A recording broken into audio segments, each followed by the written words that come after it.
বিশ্বজুড়ে প্রতিনিয়ত নতুন নতুন প্রযুক্তির আবিষ্কার মানব জীবনে আনছে বৈপ্লবিক পরিবর্তন।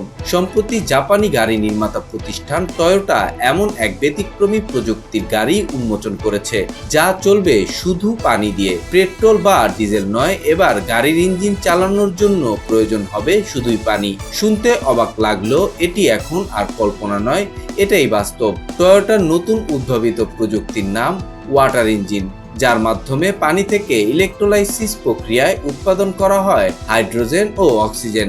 এরপর এই উপাদান দুটি রাসায়নিক বিক্রিয়ার মাধ্যমে তৈরি করে বিদ্যুৎ, যা চালায় গাড়ির ইঞ্জিন।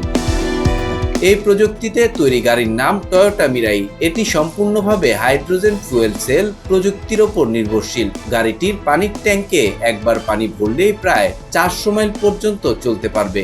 এর সবচেয়ে বড় বৈশিষ্ট্য হলো, প্রচলিত হাইড্রোজেন চালিত গাড়ির মতো বাইরের হাইড্রোজেন স্টোরেজের উপর নির্ভর করে না এটি। ফলে নিরাপত্তার দিক থেকেও এটি আরও উন্নত ও নির্ভরযোগ্য।